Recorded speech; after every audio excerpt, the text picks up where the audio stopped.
बहुरूपी एक हरवत चाललेला कलाकार. दारात एक पोलीस इन्स्पेक्टर बघून मी थोडा चक्रावलोच. ते माझ्याकडे पाहून म्हणाले, साहेब, तुम्ही केलेल्या कार ॲक्सिडेंट बद्दल मी तुम्हाला अटक करायला आलोय.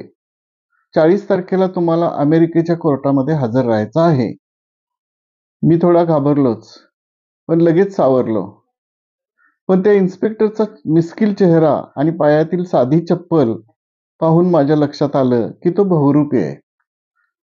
बहुरूपी महाराष्ट्रातील लोककलाकारापैकी एक. पूर्वीच्या काळी जेव्हा गाव वस्त्यावर करमणुकीचे पर्याय मर्यादित होते, तेव्हा हे कलाकार कुणाची तरी हुबेहूब नक्कल करून लोकांना रिझवत असत. हे बहुरूपी प्रामुख्याने फौजदार, हनुमान, शंकर यांचे वेश धारण करून गावभर फिरत असत. ती रूपे पाहून गावातील लोक त्यांना धान्य, पैसे वगैरे देत. परंतु आता टेलिव्हिजन, मोबाईल, चित्रपटगृह आणि करमणुकीची साधने वाढल्याने आणि नवीन पिढीला या गोष्टीची माहिती नसल्याने या लोकांवर उपासमारीची वेळ आली आहे. बहुतेक वेळी मी यांना शहरामध्ये आपली कला सादर करताना पाहिलेलं आहे. मुख्यत्वे करून हे पोलिसाच्या वेशात येतात. यामुळे यांना फसवेगिरी किंवा भामटे समजून लोकांच्या रोषाला सामोरे जावे लागते. हौसाबाई, नवसाबाई, गंगूबाई, धोंडूबाई, शिरट्या, धोंड्या, पांड्या, तुम्ही लग्नाला चला.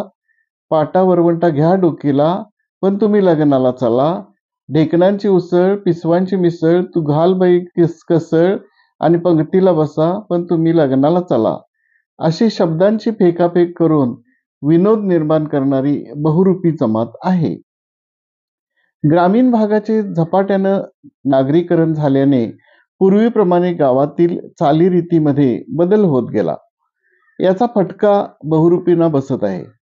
सुरुवातीच्या काळात ग्रामीण भागात यांना खूप मानपान होता, कमाई पण होती. मात्र आता गावाचा चेहरामोहराच बदलला आहे. घराजवळ गेल्यावर लोक दरवाजा बंद करून घेतात. याचं वाईट वाटतंय. पोलिसी पेहराव मात्र तोंडातून येणारे शब्द, चेहऱ्यावरील हावभाव अशा विविध नकला करून उपस्थित महिला पुरुषांसह बालगोपाळांना पोट धरून हसायला लावणारा बहुरूपी काळानुरूप नामशेष होत आहे. ग्रामीण भागाचे झपाट्याने होणारे शहरीकरण, नागरीकरण हे कारणीभूत असल्याचे बहुरूपींचे म्हणणे आहे. तर गावखेड्यांचा बदलता नूर पाहता बिदागीसाठी वणवण करण्याची वेळ त्यांना आली आहे. शिवाजी महाराजांच्या काळापासून चालत आलेली ही कला अशीच पुढे जतन करायला हवी, जोपासायला हवी. आपल्या हातात जे आहे ते आपण करू. धन्यवाद.